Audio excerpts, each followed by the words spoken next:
Doctor Baba Saheb Ambedkar open university.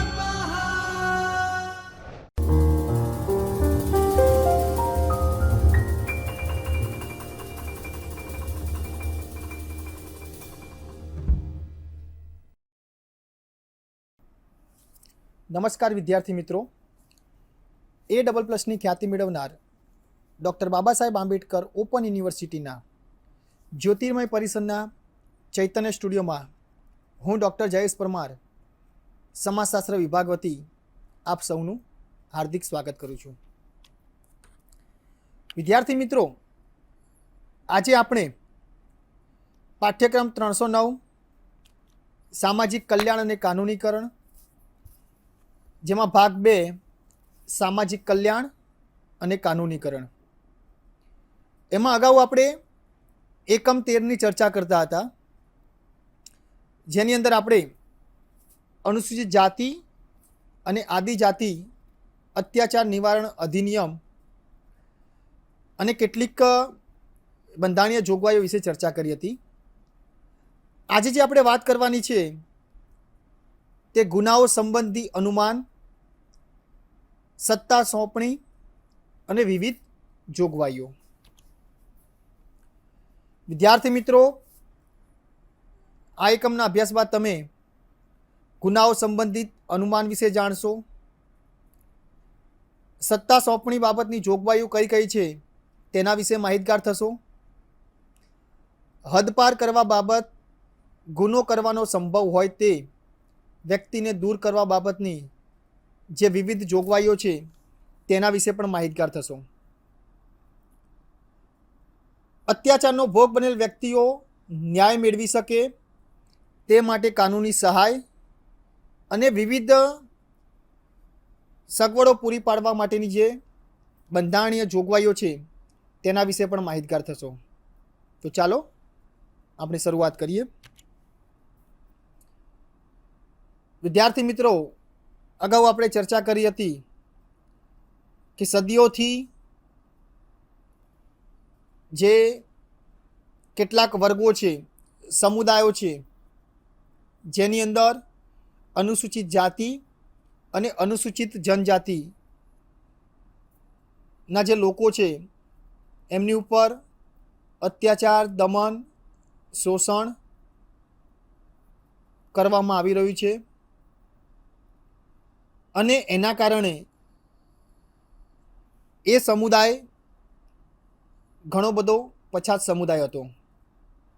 પરંતુ જ્યારે ભારત દેશ આઝાદ થયો, ભારતનું બંધારણ અમલમાં આવ્યું, એ પછી આ સમુદાયના વિકાસ માટે એમને શિક્ષણ ક્ષેત્રે, રોજગાર ક્ષેત્રે, રાજકીય ક્ષેત્રે અનામત આપવામાં આવી અને તેના થકી જુદા જુદા ક્ષેત્રોની અંદર તેઓ હવે પોતાનું નેતૃત્વ કરતા થયા છે. આમ આપણે જોવા જઈએ તો વર્તમાન સમયની અંદર પણ ક્યાંક ને ક્યાંક અનુસૂચિત જાતિ અને અનુસૂચિત જનજાતિના સભ્યો પર અત્યાચારો, એમનું શોષણ કરવામાં આવતું હોય છે અને એ માટે કઈ કઈ સત્તાઓ છે, બંધારણીય કઈ કઈ જોગવાઈઓ છે તેના વિશે આજે આપણે વાત કરવાની છે. ગુનાઓ સંબંધિત અનુમાન. કોઈ પણ વ્યક્તિ જે અનુસૂચિત જાતિની નથી અને અનુસૂચિત જનજાતિની નથી એવી અન્ય સમુદાયની વ્યક્તિ જ્યારે અનુસૂચિત જાતિ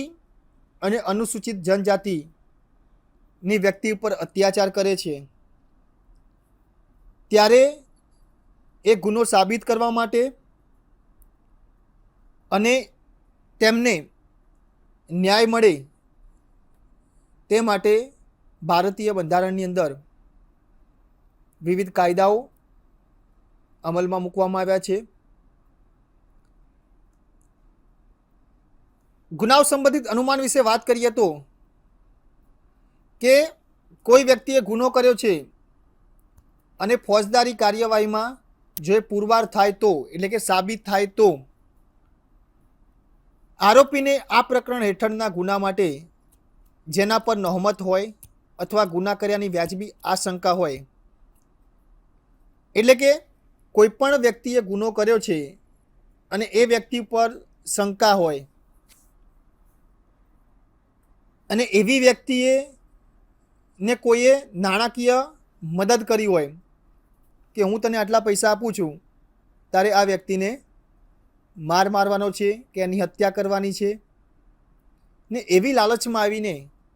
ઘણી બધી વ્યક્તિઓ ગુનો કરતી હોય છે. અને આ બાબત જ્યારે ન્યાયાલયની અંદર પુરવાર થાય તે સિવાય એવું અનુમાન કરવું જોઈએ કે એવી વ્યક્તિએ ગુનો કરવામાં મદદ કરી હશે, એટલે કે જેને પણ પૈસા આપ્યા હશે, નાણાકીય મદદ કરી હશે, એ પણ વ્યક્તિ ગુનામાં સંડોવાયેલ છે એવું પુરવાર થશે. આ પ્રકરણ હેઠળ વ્યક્તિઓના જૂથે ગુનો કર્યો હોય અને એમ પુરવાર થાય કે કરવામાં આવેલો ગુનો જમીન અથવા અન્ય કોઈ બાબત સંબંધીની કોઈ ચાલુ તકરારના પારિમાણિક હતો,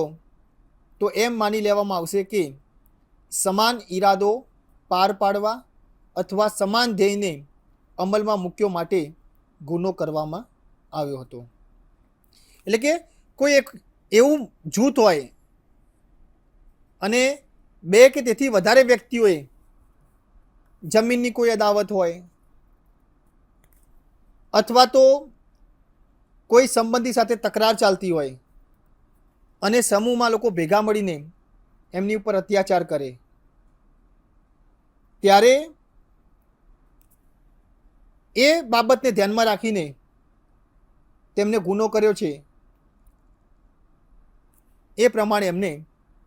સજા કરવામાં આવતી હોય છે. ત્યાર પછી આગળની બાબત છે સત્તા સોંપણી બાબતની જોગવાઈ. ઘણી વખત કેટલાક ગુના એવા હોય છે કે જેની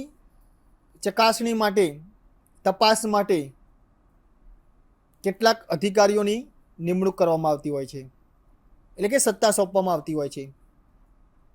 એ ગુનાની તપાસ માટે કે ખરેખર વ્યક્તિએ ગુનો કર્યો છે, કેવા પ્રકારનો ગુનો કર્યો છે, કેમ કર્યો છે, એના વ્યાજબી કારણો કયા હતા, એ તમામ પ્રકારની તપાસ માટે કેટલાક અધિકારીઓની નિમણૂક કરવામાં આવતી હોય છે. ભારતીય બંધારણની અંદર આપણે વાત કરીએ તો જુદા જુદા કાયદાઓ અમલમાં મૂકવામાં આવ્યા છે. એવી જ રીતે કેટલાક આઈપીસીને લગતા કાયદાઓ છે. ઇન્ડિયન પિનલ કોડ, એટલે કોડ જે કાયદાઓ છે એની અંદર જો સરકારને લાગે તો વખતો વખત એ સુધારા વધારા પણ કરતી હોય છે. આ અધિનિયમ પ્રમાણે આપણે જોવા જઈએ તો કે કોઈ ગુના નિવારવા અને પહોંચી વળવા માટે કોઈ અધિકારીને સત્તા આપવામાં આવતી હોય છે, અથવા તો આ અધિનિયમ હેઠળના કોઈ કેસ અથવા કેસોના વર્ગ કે જૂથ માટે સત્તા સોંપવામાં આવતી હોય છે. ઝડપથી કેસનો નિકાલ લાવવાનો હોય ત્યારે પણ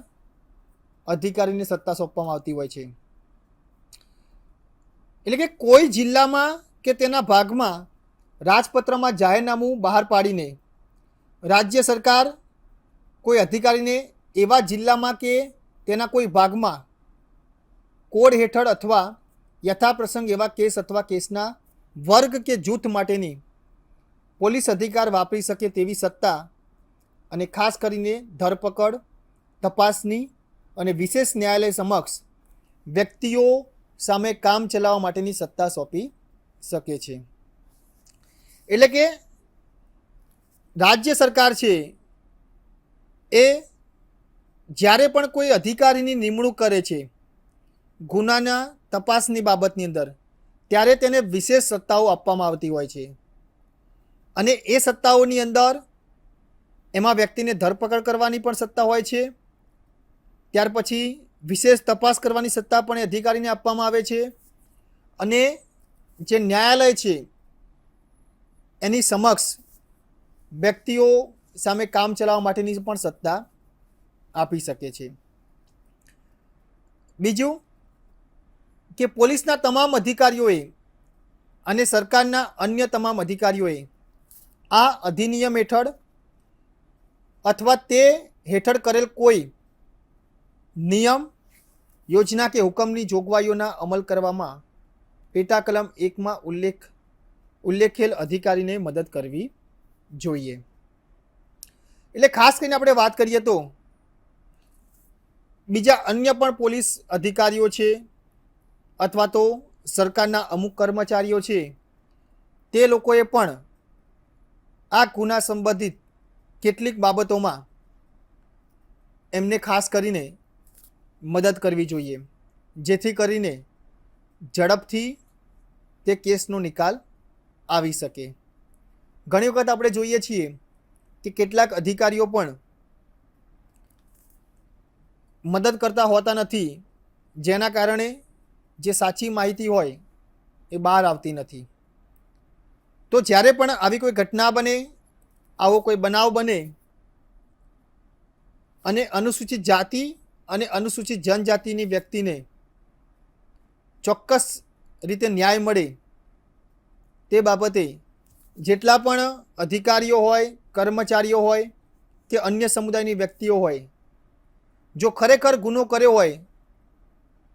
તો એ ગુનો સાબિત કરવા માટે હંમેશા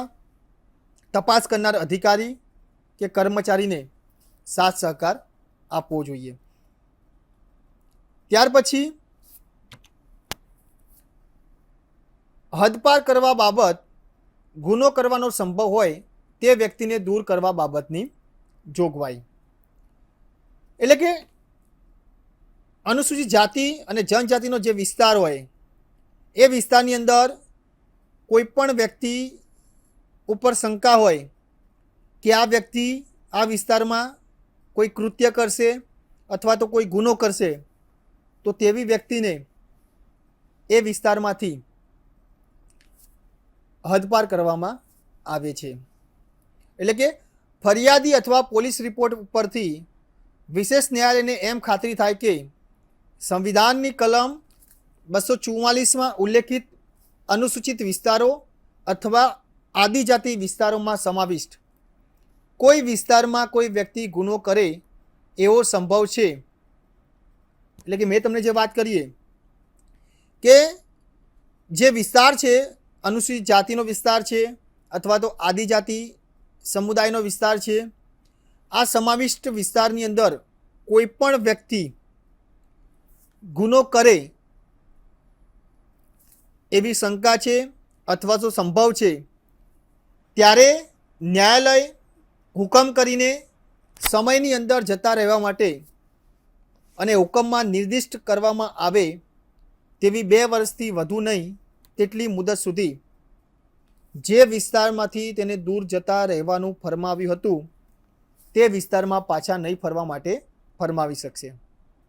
એટલે કે ન્યાયાલયને ખાતરી હોય, એટલે કે ખબર હોય કે આ વ્યક્તિ ગુનો કરે એવી છે, તો તેને 2 વર્ષ માટે અથવા તો જે નક્કી કરેલ હોય તે સમય મર્યાદામાં એ વિસ્તારની અંદર દાખલ નહીં કરવાની એમને એનું ફરમાન બહાર કાઢવામાં આવતું હોય છે. અને જો વ્યક્તિ દાખલ થાય તો એને કાયદા પ્રમાણે સજા પણ થતી હોય છે. આનું મુખ્ય કારણ શું છે? તો ગુનો અટકાવવા માટેનું. ત્યાર પછી વિશેષ ન્યાયાલય પેટા કલમ 1 હેઠળના હુકમ સાથે તે પેટા કલમ હેઠળ ફરમાવેલ વ્યક્તિને જે કારણસર સદર હુકમ કરવામાં આવેલ હોય તેના કારણો જણાવશે. એટલે કે એ જે વ્યક્તિ છે તે વ્યક્તિને શા માટે એ હદ કે વિસ્તારમાંથી બહાર મૂકવામાં આવેલ છે તેના કારણો પણ જણાવવા જરૂરી છે. ઘણી વખત એવું પણ બનતું હોય કે ખોટી રીતે પણ કેટલીક વ્યક્તિઓને હદપાર અથવા તો વિસ્તારમાંથી બહાર મૂકવામાં આવતા હોય છે. એટલે એ વ્યક્તિનો પણ અધિકાર છે કે તેને કઈ બાબત કે કયા કારણો કે કઈ ઘટનાને કારણે તેને હદપાર કે એ વિસ્તારમાંથી બહાર મૂકવામાં આવે છે, એવા કારણો પણ જણાવવા જરૂરી છે. ત્યાર પછી વિશેષ ન્યાયાલય એવા હુકમની તારીખથી 30 દિવસની અંદર જેની સામે એવો હુકમ કરવામાં આવ્યો હોય તે વ્યક્તિએ અથવા તેના વતી અન્ય કોઈ વ્યક્તિએ રજૂઆત કર્યેથી કારણોની લેખિત નોંધ કરીને કરેલ હુકમ રદ કરી અથવા સુધારી શકશે. એટલે કે જ્યારે પણ હુકમ બહાર પાડવામાં આવે ત્યારે 30 દિવસની અંદર જેની સામે હુકમ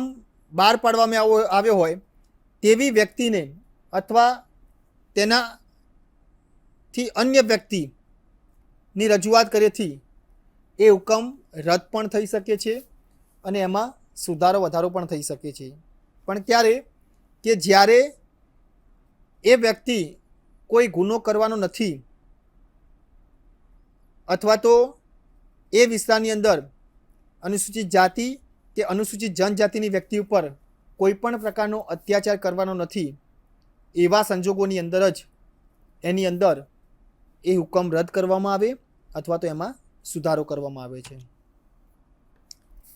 કોઈ વ્યક્તિ તેવા વિસ્તારમાંથી દૂર ન થાય અને દૂર કર્યા પછી ફરી દાખલ થાય ત્યારે ઘણી વખત એવું હોય છે કે જ્યારે હુકમ બહાર પાડવામાં આવ્યો હોય છતાં પણ જે માથાભારે વ્યક્તિ હોય કે જેની પાસે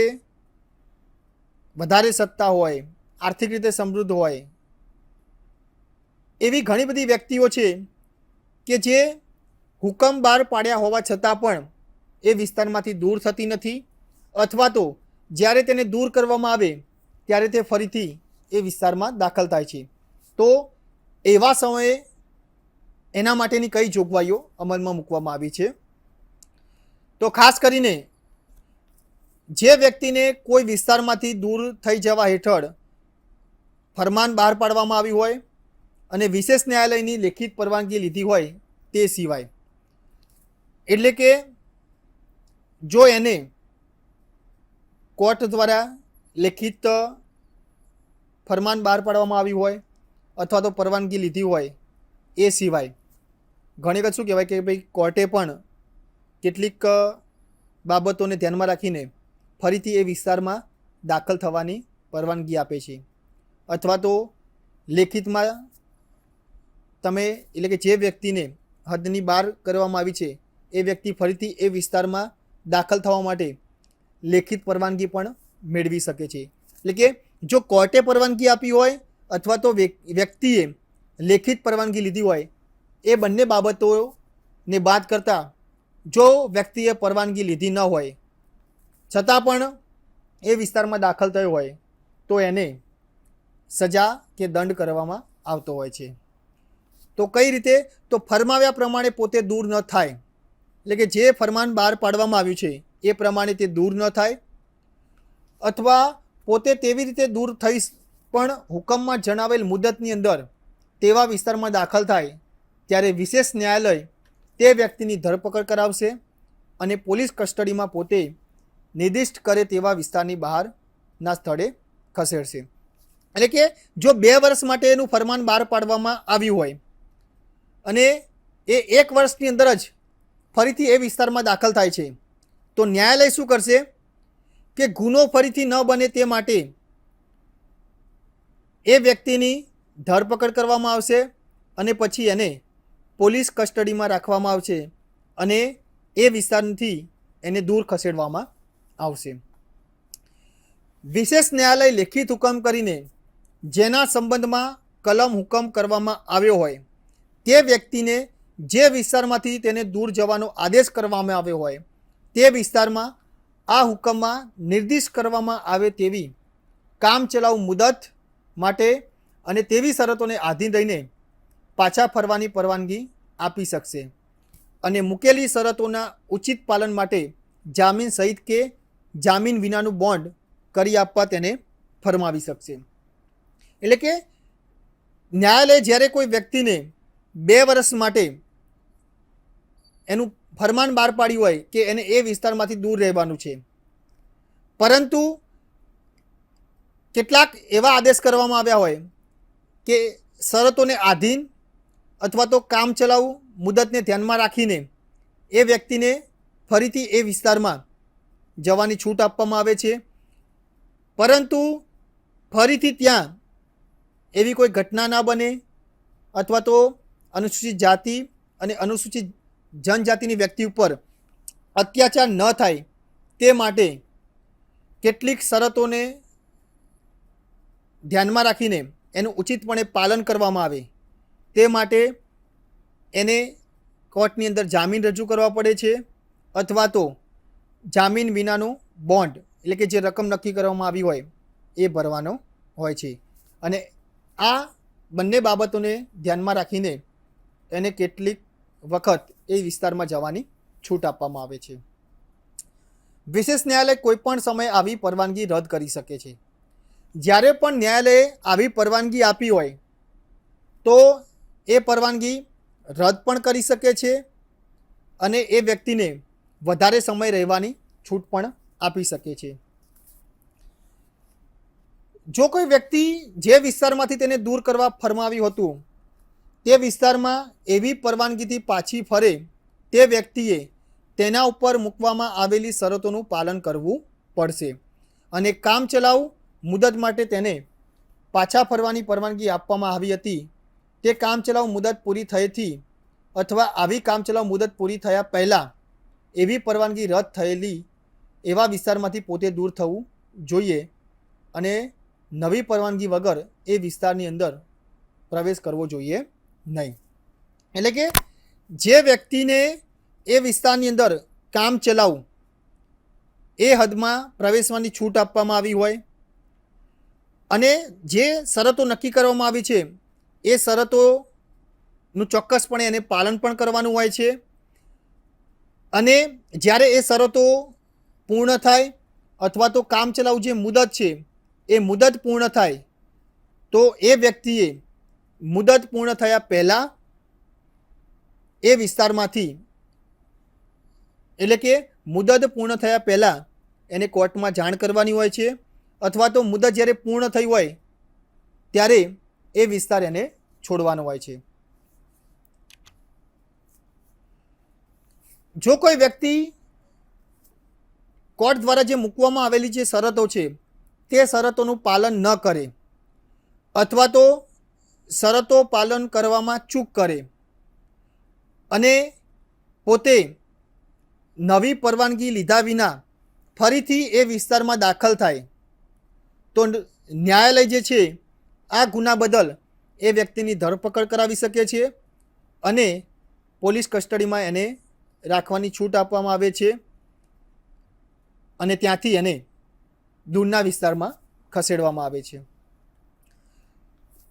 કલમ 10 હેઠળ જેની વિરુદ્ધ હુકમ કરવામાં આવ્યો હોય તે દરેક વ્યક્તિએ આવશ્યક લાગે તો પોલીસ અધિકારી મારફતે તેના કેટલાક માપ અને કેટલાક ફોટોગ્રાફ્સ લેવાનું વિશેષ ન્યાયાલય ફરમાવે તો તેણે તેમ કરવા દેવું જોઈએ. ઘણી વખત ન્યાયાલય એવી સૂચના આપે કે એ વ્યક્તિના ચોક્કસ માપ લેવાના અને વિવિધ પ્રકારના જે ફોટોગ્રાફ પાડવાના હોય એ પાડવાનું જ્યારે કહેવામાં આવે ત્યારે જે તે વ્યક્તિએ પોલીસ જે અધિકારી છે એને સાથ સહકાર આપવો જોઈએ. અને જ્યારે પણ વ્યક્તિ પોતાના માપ કે ફોટોગ્રાફ લેવડાવવાની ફરજ પાડવામાં આવી હોય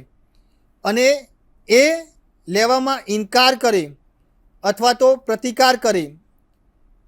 તો તે લેવા માટે જરૂરી તમામ ઉપાયો યોજવામાં આવે તે કાયદેસર ગણાશે. એટલે કે જ્યારે પણ વ્યક્તિ પોતાના માપ કે ફોટોગ્રાફ લેવાની ના પાડે ત્યારે કાયદા દ્વારા જે પણ કાયદેસરની સત્તાઓ સોંપવામાં આવી હોય એનો ઉપયોગ કરીને પણ એ વ્યક્તિના માપ કે ફોટોગ્રાફ લેવા માટે એ કાર્ય કરી શકશે. અને જો ઇનકાર કરે તો શું થશે તો ભારતના ફોજદારી અધિનિયમની કલમ 186 મુજબ એની ઉપર ગુનો સાબિત કરવામાં આવશે. એટલે કે એને એ ફોજદારી કાયદો જે છે એ મુજબ એને સજા કરવામાં આવશે. ત્યાર પછી કલમ 10 હેઠળનો હુકમ ઉઠાવી લેવામાં આવે ત્યારે, એટલે કે એના જો માપ અને ફોટોગ્રાફ લીધેલા હોય એવા સમય દરમિયાન આવેલા તમામ માપ અને ફોટોગ્રાફનો, એટલે કે નેગેટિવ જે હોય સહિત, એ તમામ નાશ કરવાનો રહેશે અને જેની વિરુદ્ધ એવો હુકમ કરવામાં આવ્યો હોય તે વ્યક્તિને તે આપી દેવા. એટલે કે જ્યારે પણ એના માપ અને ફોટોગ્રાફ લીધેલા હોય અને પછી એવું પુરવાર થાય કે સાબિત થાય કે એ વ્યક્તિએ ગુનો કરેલ નથી, તો એવા સમય દરમિયાન એની જે તમામ પ્રકારની માહિતી છે, એના માપ છે, ફોટોગ્રાફ છે, એ તમામ નાબૂદ કરવામાં આવશે અથવા તો એ વ્યક્તિને પરત કરવામાં આવશે. કલમ 10 હેઠળ વિશેષ ન્યાયાલય હુકમનું ઉલ્લંઘન કરનાર કોઈ વ્યક્તિ 1 વર્ષ સુધીની કેદની અને દંડની શિક્ષાને પાત્ર થશે. એટલે કે જ્યારે ન્યાયાલયે હુકમ કર્યો હોય માપ માટે કે ફોટોગ્રાફ માટે અને જો એ વ્યક્તિ ઇનકાર કરે તો એના ઇનકાર, એટલે કે એ જે શરતો છે અથવા તો જે બાબતો છે એના ઉલ્લંઘન બદલ એ વ્યક્તિને 1 વર્ષની સજા અને દંડની શિક્ષા કરવામાં આવશે. નાગરિક હક રક્ષણ અધિનિયમ 1955ની કલમ 10 કની જોગવાઈઓ શક્ય હોય ત્યાં સુધી સામૂહિક દંડ નાખવા અને વસૂલ કરવાના હેતુ માટે અને આ અધિનિયમ હેઠળ સંકળાયેલી અન્ય તમામ બાબતો માટે લાગુ પડશે. ઘણી વખત શું થતું હોય છે કે આખો સમુદાય સાથે મળીને અનુસૂચિત જાતિ અથવા તો અનુસૂચિત જનજાતિની વ્યક્તિઓ પર અત્યાચાર કરતા હોય છે. ત્યારે આવા સંજોગોની અંદર એમની ઉપર સામૂહિક દંડ કરવામાં આવતો હોય છે અથવા તો કેટલીક શરતોને આધીન એ લોકોને એ વિસ્તારમાં શાંતિપૂર્ણ રહેવાની અને કોઈ પણ ઘટના ન બને એ ધ્યાનમાં રાખીને રહેવાની છૂટ આપવામાં આવતી હોય છે. આવી જ્યારે કોઈ બાબત હોય ત્યારે જિલ્લા મેજિસ્ટ્રેટ અથવા તો સબ ડિવિઝનલ મેજિસ્ટ્રેટ અથવા બીજા કોઈ વહીવટી મેજિસ્ટ્રેટ અથવા નાયબ પોલીસ સુપ્રિન્ટેન્ડન્ટના દરજ્જા કરતાં ઉતરતા દરજ્જાના ન હોય તેવા કોઈ પોલીસ અધિકારીને માહિતી મળતા અને પોતાને યોગ્ય જણાય તેવી તપાસ કર્યા પછી એમ માનવાને કારણે હોય કે પોતાની હકુમતમાંની, એટલે કે જો પોતાનો હદ વિસ્તાર છે તેના સ્થાનિક હદોમાંના કોઈ સ્થળમાં રહેતી અથવા અવારનવાર મુલાકાત લેતી અનુસૂચિત જાતિ અથવા તો અનુસૂચિત આદિજાતિની ન હોય તેવી વ્યક્તિ અથવા વ્યક્તિઓનું જૂથ આ અધિનિયમ હેઠળના ગુના કરે એવો સંભવ છે અથવા તેણે કોઈ ગુના કરવાની ધમકી આપી છે અને પોતાનો એવો અભિપ્રાય હોય કે કાર્યવાહી કરવા માટે પૂરતા કારણો છે, ત્યારે એવા વિસ્તારને અત્યાચારના વલણવાળા વિસ્તાર તરીકે તે જાહેર કરી શકે છે. એટલે કે જિલ્લા મેજિસ્ટ્રેટ હોય અથવા તો સબ ડિવિઝનલ મેજિસ્ટ્રેટ હોય અથવા તો પોલીસ સુપ્રિન્ટેન્ડન્ટ હોય, આવી જે કોઈ અધિકારી છે અને પોતાનો જે હદ વિસ્તાર છે કે જ્યાં પોતાની સત્તા લાગે છે એવા વિસ્તારની કોઈ વ્યક્તિ અનુસૂચિત જાતિનો વિસ્તાર હોય અથવા તો અનુસૂચિત જનજાતિનો વિસ્તાર હોય એ વિસ્તારમાં સતત અવર જવર કરતી હોય અથવા તો એ લોકોને ધમકી આપતા હોય અને એવું જો માલુમ પડે ત્યારે એ જે અધિકારી છે એ અધિકારી પાસે જો પૂરતા કારણો હોય અથવા તો એમને ખબર હોય કે આવી ઘટના અહીં બનવાની છે, ત્યારે એ જે વિસ્તાર છે એ વિસ્તારને અત્યાચારના વલણવાળા વિસ્તાર તરીકે તે જાહેર કરી શકે છે. ત્યારે કે જ્યારે આવી કોઈ ઘટના બનવાની હોય ત્યારે, અને એ વિસ્તારની અંદર શાંતિ રાખવા અને જાહેર વ્યવસ્થા તથા વાતાવરણની જાળવણી માટે જરૂરી કાર્યવાહી કરી શકશે અને પ્રતિબંધક પગલાં લઈ શકશે. એટલે કે એ વિસ્તારની અંદર અશાંતિ ન ફેલાય અને જાહેર વ્યવસ્થા યોગ્ય રીતે જળવાઈ રહે, એ તમામ બાબતોને ધ્યાનમાં રાખીને કેટલીક પ્રતિબંધક સત્તા એટલે કે કાયદાનો ઉપયોગ કરીને એ વિસ્તારની અંદર જે શાંતિભર્યું વાતાવરણ છે એ વાતાવરણ અશાંતિભર્યું ન બને એ બાબતોને ધ્યાનમાં રાખીને એ વિસ્તારમાં એ સતત મુલાકાત લેતા હોય છે અને વોચ પણ રાખતા હોય છે, એટલે કે દેખરેખ રાખતા હોય છે. રાજ્ય સરકાર રાજપત્રમાં જાહેરનામું પ્રસિદ્ધ કરીને જે રીતે અત્યાચાર અટકાવવા માટે અને અનુસૂચિત જાતિ, અનુસૂચિત આદિજાતિના સભ્યોમાં સલામતીની લાગણી પુનઃસ્થાપિત કરવા માટે પેટા કલમ 1માં ઉલ્લેખેલ અધિકારીઓએ એવી યોજના કે યોજનાઓમાં નિર્દિષ્ટ કરેલા યોગ્ય પગલાં લેવા જોઈશે તે રીતે નિર્દિષ્ટ કરતી એક અથવા વધુ યોજનાઓ કરી શકશે. એટલે કે અનુસૂચિત જાતિ અને અનુસૂચિત આદિજાતિના સભ્યોને એવું ન થાય કે કાયદો અને વ્યવસ્થા હોવા છતાં પણ અમારી કોઈ સલામતી નથી, એવું એમને ન લાગે એ માટે એમની સલામતીને પુનઃસ્થાપના માટે, કારણ કે ઘણી વખત અત્યાચાર થતો હોય તો એ અત્યાચાર સમય દરમિયાન જો એમને ન્યાય મળી ગયો હોય પરંતુ ફરીથી એ ઘટના ન બને અને કાયદા ઉપર પણ એમને વિશ્વાસ હોય એ રીતે કેટલીક યોજનાઓ અમલમાં મૂકવામાં આવેલી છે. કોડની કલમ 438નો કોઈ મજકૂર અધિનિયમ હેઠળ ગુના કર્યાના તહોમત ઉપરથી કોઈ વ્યક્તિની ધરપકડ માટેની છંડોળી થતી હોય તેવા કોઈ કેસમાં સંબંધમાં લાગુ પડશે નહીં. ઘણી વખત શું થતું હોય કે ઘણી બધી વ્યક્તિઓની ધરપકડ કરવામાં આવી હોય પરંતુ જ્યારે પૂછતાછ દરમિયાન માલુમ પડે કે વ્યક્તિઓ ગુનો કર્યો નથી ત્યારે તેવી વ્યક્તિઓને અથવા તો જાણી જોઈને ફસાવીને એ વ્યક્તિનું નામ લખવામાં આવ્યું છે અથવા તો કોઈ બદલાની ભાવનાને આધારે એ વ્યક્તિની ધરપકડ કરવામાં આવી છે અને એની ઉપર કોઈ ગુનો સાબિત થતો નથી તો એવી વ્યક્તિને સજા થતી નથી અને એ વ્યક્તિને કોઈ કેસની અંદર દાખલ કરવામાં આવતો નથી. કોડની કલમ 360ની જોગવાઈઓ અને ગુનેગાર પ્રોબેશન અધિનિયમ 1958ની જોગવાઈઓ મુજબ જે વ્યક્તિએ ગુનો કર્યો છે એ વ્યક્તિની ઉંમર 18 વર્ષથી વધારે હોવી જોઈએ. એટલે કે 18 વર્ષથી ઉપરની વ્યક્તિ હોય તો જ એ વ્યક્તિને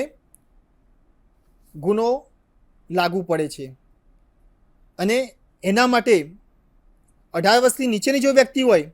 તો એના માટે કેટલીક કલમો અથવા તો કેટલાક કાયદાઓ પણ બંધારણમાં અમલમાં મૂકવામાં આવ્યા છે અને 18 વર્ષથી ઉપરની વ્યક્તિ હોય એમને દંડ કે સજાની જોગવાઈ કરવામાં આવી છે અને નાની ઉંમરની જે વ્યક્તિ હોય તો એમને બાળ સંરક્ષણ ગૃહ અથવા તો સુધાર ગૃહની અંદર મોકલવામાં આવે છે. ખાસ કરીને આપણે જોવા જઈએ તો કોઈ પણ વ્યક્તિએ જ્યારે ગુનો કર્યો હોય એ ગુનો થયા દરમિયાન એનું માનસિક વલણ, એની ઉંમર, એ તમામ બાબતોને ધ્યાનમાં રાખીને એની ઉપર અદાલતની અંદર કેસ ચલાવવામાં આવતો હોય છે. અત્યાચારનો ભોગ બનેલ વ્યક્તિઓ ન્યાય મેળવી શકે તે માટે કાનૂની સહાય સહિત પૂરી પાડતી મહત્ત્વની જોગવાઈઓ. એટલે કે જ્યારે પણ કોઈ પણ વ્યક્તિ જે અનુસૂચિત જાતિની છે, અનુસૂચિત જનજાતિની છે અને જે અત્યાચારનો ભોગ બને છે ત્યારે એ વ્યક્તિઓને અને એમની પાસે જે સાક્ષીઓ છે એમને આવવા જવા માટેનો મુસાફરી ખર્ચ અને ખોરાકી ખર્ચ આપવાની વિવિધ જોગવાઈઓ અમલમાં મૂકવામાં આવેલ છે. જે વ્યક્તિ અત્યાચારનો ભોગ બનેલી છે એમના આર્થિક અને સામાજિક પુનરુત્થાન માટેની પણ કેટલીક વિશેષ પ્રકારની જોગવાઈઓ અમલમાં મૂકવામાં આવેલ છે. ખાસ કરીને એ જે વ્યક્તિ છે એ સ્વતંત્રતાભર્યું જીવન જીવી શકે, ધંધો રોજગાર કરી શકે અને ફરીથી એ ગુનો ન થાય અને એ વ્યક્તિને આર્થિક રીતે રોજગારી મળી રહે તો કેટલીક રોજગારલક્ષી જોગવાઈઓ પણ અમલમાં મૂકવામાં આવેલ છે. ઘણી વખત રાજ્ય સરકાર પણ જે વ્યક્તિ ઉપર અત્યાચાર થયો છે, નુકસાન થયું છે, એ લોકોને આર્થિક સહાય પણ કરતી હોય છે અને એ લોકોને જે જીવન જરૂરિયાતી ચીજ વસ્તુઓ છે એ પણ પૂરી પાડવામાં આવતી હોય છે. ખાસ કરીને આપણે જો વાત કરીએ તો અનુસૂચિત જાતિ અને આદિજાતિના સભ્યો પર જ્યારે પણ અત્યાચાર કરવામાં આવ્યો હોય અને એ જે અત્યાચારનો ભોગ બન્યા હોય ત્યારે એટ્રોસિટી એક્ટ મુજબ એમને વિશેષ સત્તા આપવામાં આવી છે અને જ્યારે પણ ગુનો સાબિત થાય ત્યારે સરકાર દ્વારા એમને આર્થિક સહાય પણ કરવામાં આવતી હોય છે. તો વિદ્યાર્થી મિત્રો, આપણે જોઈએ તો સદીઓથી જે અનુસૂચિત જાતિ અને અનુસૂચિત જનજાતિ પર અત્યાચાર થતા આવ્યા હતા એ અત્યાચારનું પ્રમાણ હવે ઘટી રહ્યું છે. શાના કારણે? તો કાયદા વ્યવસ્થાને કારણે, એટલે કે કાયદા કાનૂનની વ્યવસ્થાને કારણે હવે વર્તમાન સમયની અંદર અનુસૂચિત જાતિ અને અનુસૂચિત જનજાતિની વ્યક્તિઓ પર ધીમે ધીમે અત્યાચારનું પ્રમાણ ઘટતું જાય છે. પરંતુ હજુ પણ કેટલાક વિસ્તારો એવા છે કે જ્યાં અનુસૂચિત જાતિ અનુસૂચિત જનજાતિની વ્યક્તિઓ પર અત્યાચાર, આભડછેડ ભર્યું વર્તન વ્યવહાર કરવામાં આવતો હોય છે. એટલે જો ખરેખર દરેક વ્યક્તિ એમ સ્વીકારે કે આ પૃથ્વી પર વસવાટ કરતો દરેક વ્યક્તિ, દરેક માનવી એક સમાન છે અને વ્યક્તિ વચ્ચે ક્યારે પણ કોઈ પણ પ્રકારનો ભેદભાવ હોવો જોઈએ નહીં, ત્યારે જ ખરેખર સમાજની અંદર અને દેશની અંદર એકતા વધશે અને એના કારણે સમાજ, રાજ્ય, રાષ્ટ્ર અને દેશનો વિકાસ થશે. વિદ્યાર્થી મિત્રો, અહીં કેટલાક સ્વાધ્યાયલક્ષી પ્રશ્નો આપેલા છે જે તમારે પરીક્ષાલક્ષી ઉપયોગી બનશે. અહીંયા કેટલાક ઉપયોગી પુસ્તકોની યાદી છે. જો તમારે વધારે વિસ્તારપૂર્વક આના વિશે સમજવું હોય તો આ પુસ્તકોનો તમે અભ્યાસ કરીને તમે ઊંડાણપૂર્વક વધારે માહિતી મેળવી શકશો. તો વિદ્યાર્થી મિત્રો, હવે પછી આપણે ફરીથી એક નવા એકમ સાથે મળીશું. ત્યાં સુધી રજા આપજો. આવજો. स्वाध्यायः परमं